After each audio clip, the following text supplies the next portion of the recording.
Welcome to the Authority File. I'm Bill Mickey, your host and the editorial director at Choice.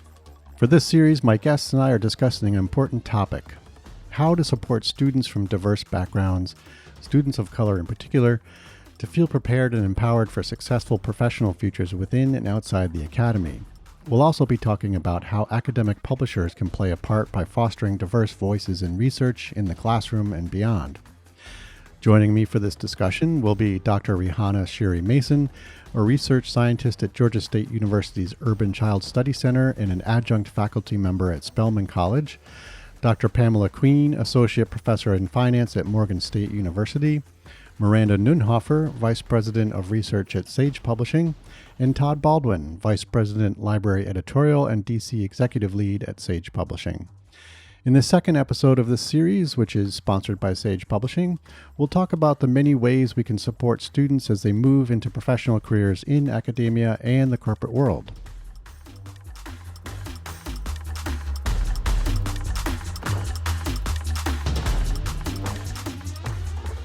All right, Pamela, I'm going to jump over to you.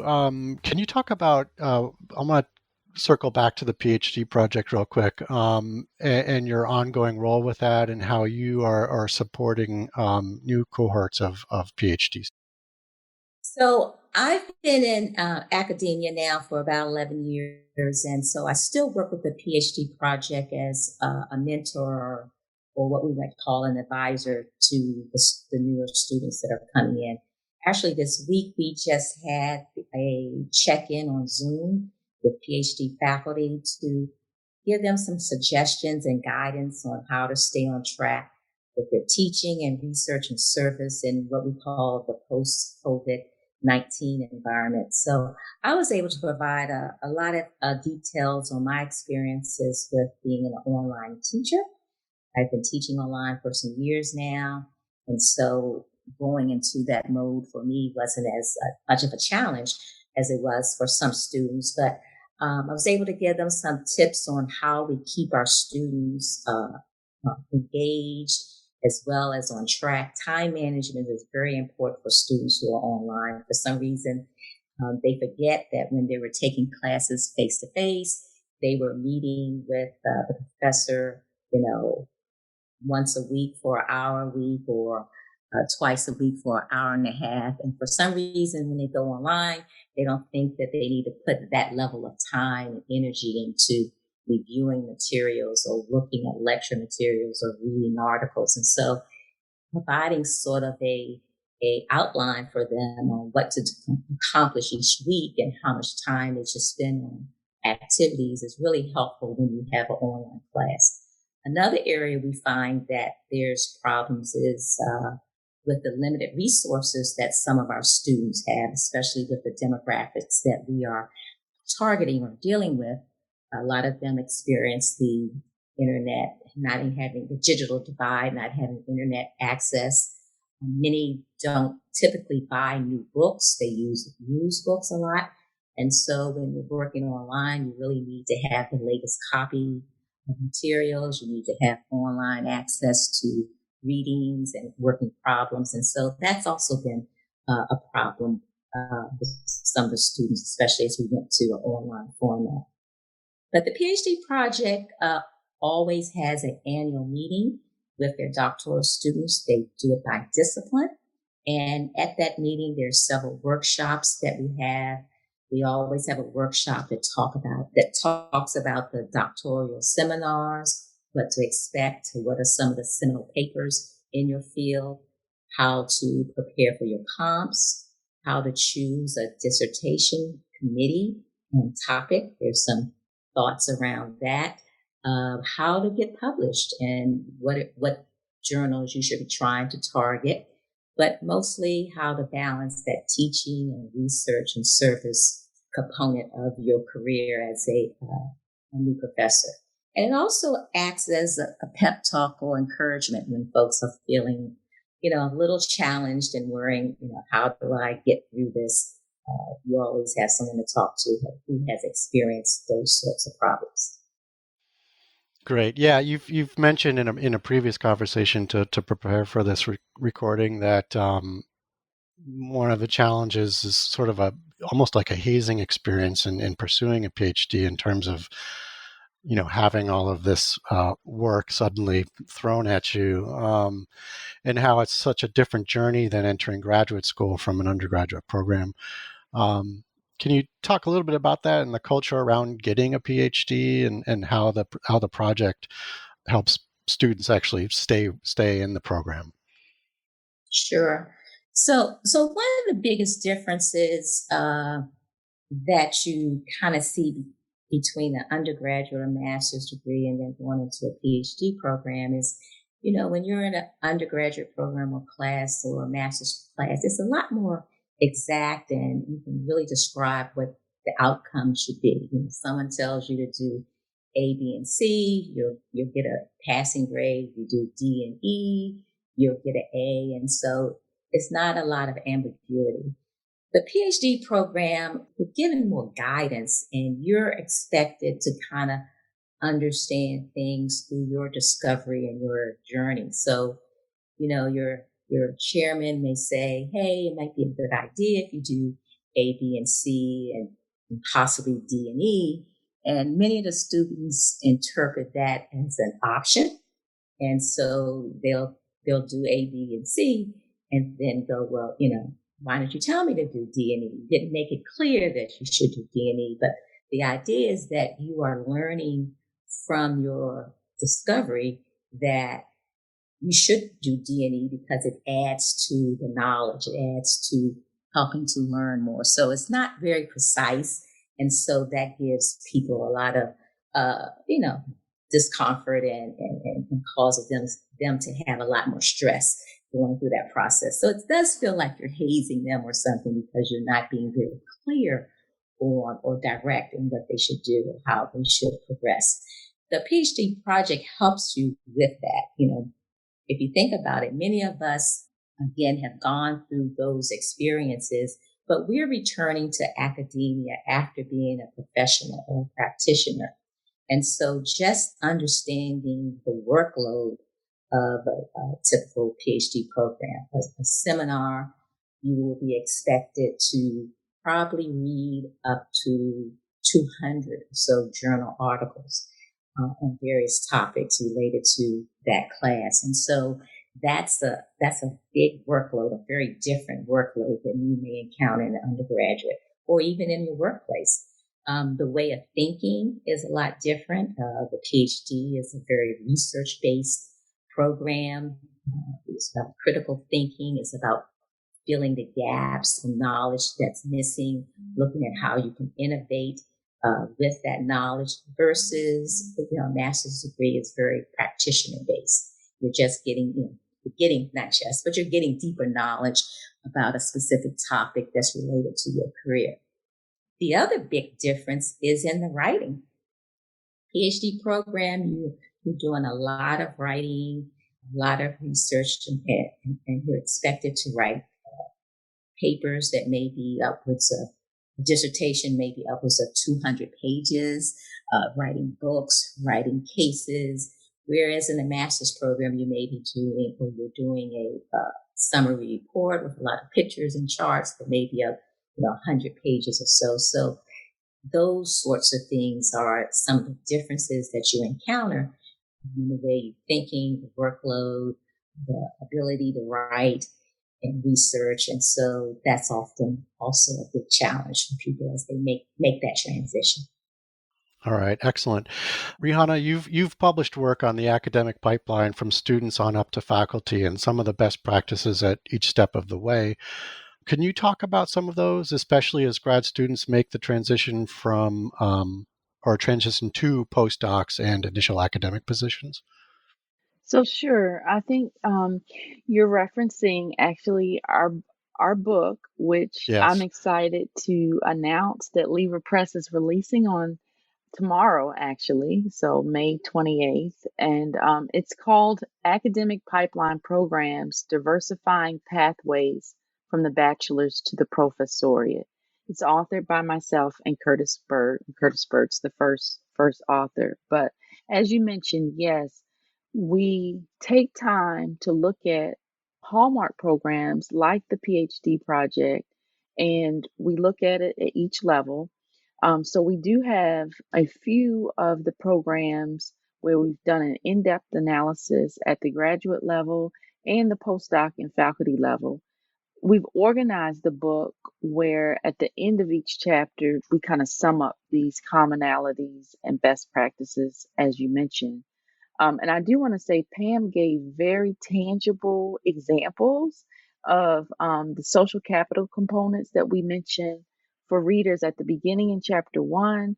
And then we kind of unpack for each program. So she mentioned things related to norms and mores and values that normally we just don't get in our conversations, as an undergraduate prior to coming into graduate school.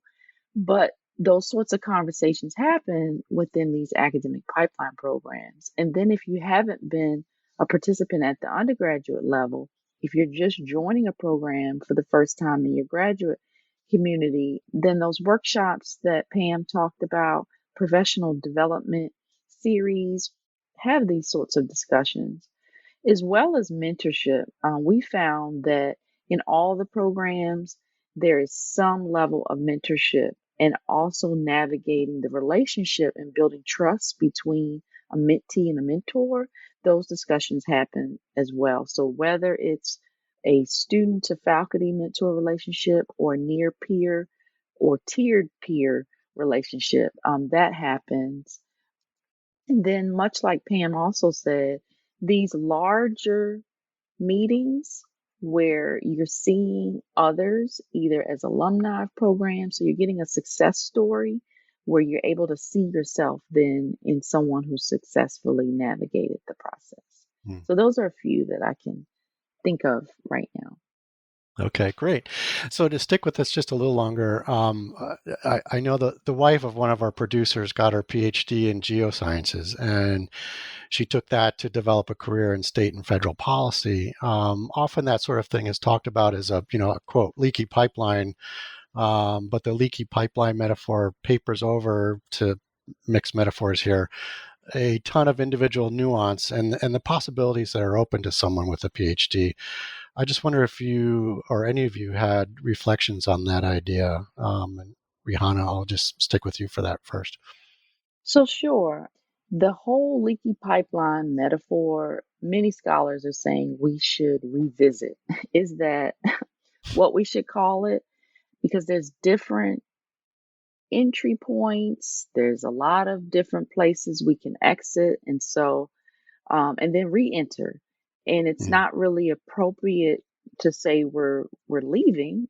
There's decisions that we make depending on what our life is bringing us or what we want to experience at the time. So we want to make sure we don't make it seem like it's a negative thing if we leave the academy and take an industry job. Or, like myself, I transitioned from a tenure track position into working at a small liberal arts institution that didn't have a tenure track.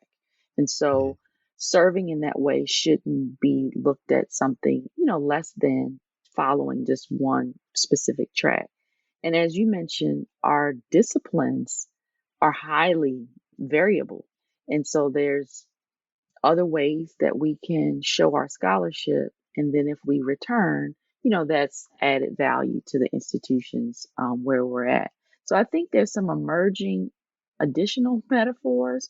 One is called a braided river that kind of has you think about, not really wandering, but moving slowly as water flows in and out of pockets of the earth. And so one scholar mentions that. And in one of our recent presentations, we illustrated it more so as a funnel that kind of had breathing room so that you could go in and out of those spaces. Yeah. And Pam, I would love to ask you, to expand on that as well, given your experience. Sure. I see that having the back and forth between PhDs going into academia and going into the professional space is very beneficial. One of the things I do is I'm also a state legislator. And so I'm always involved with policy and policy issues. And one of the things that we find is that we are in need of that sort of data-driven research approach to help inform our policy making.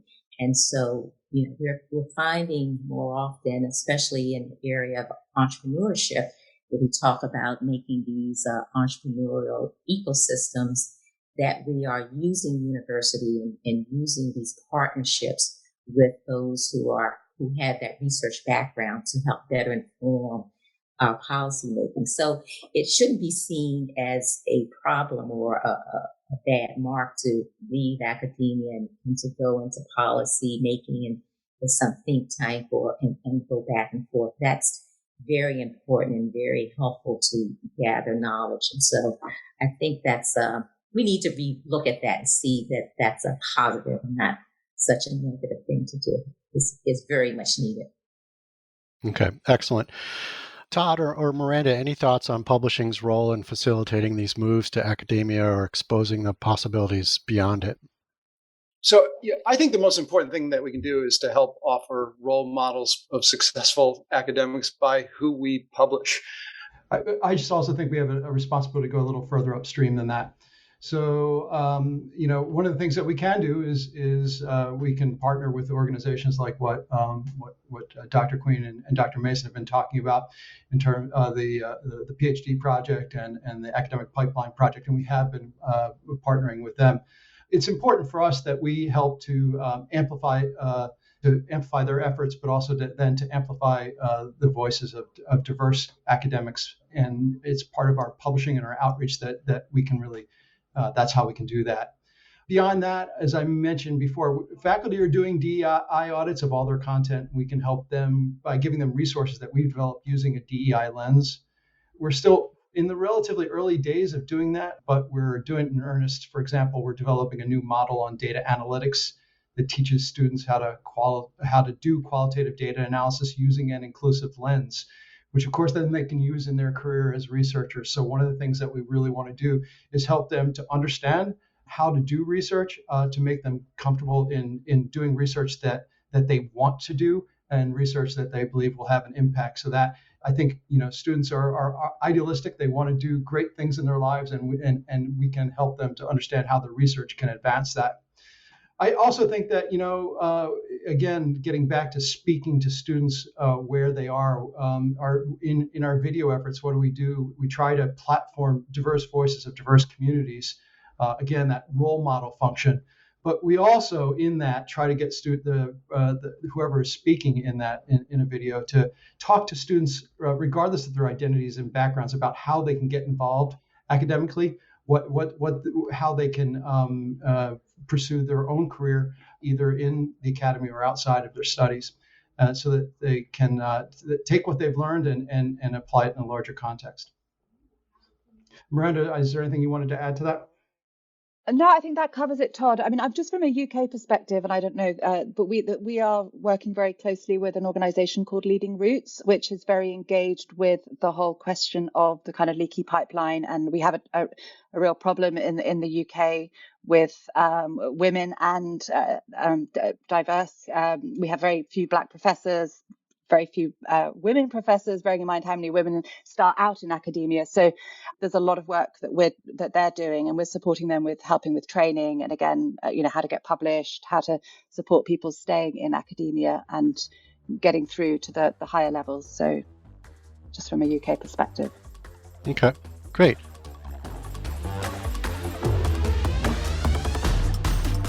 You just heard from Dr. Rihanna Shiri Mason, a research scientist at Georgia State University's Urban Child Study Center and an adjunct faculty member at Spelman College, Dr. Pamela Queen, associate professor in finance at Morgan State University, Miranda Nunhofer, vice president of research at Sage Publishing, and Todd Baldwin, vice president, library editorial and DC executive lead at Sage Publishing. Sage Publishing is the sponsor of this 4-part series of The Authority File. Join us next week when we continue our conversation and discuss some of the ways we can foster more diverse voices in academic publishing. As we become alumni of these programs, then we can be change makers on our university campuses, to share this knowledge, to share even as Pam is writing about cases. But in a classroom, we can then tell our stories at the beginning, of a course to kind of start taking away these layers where there seems to be a big gap between the student and the professor.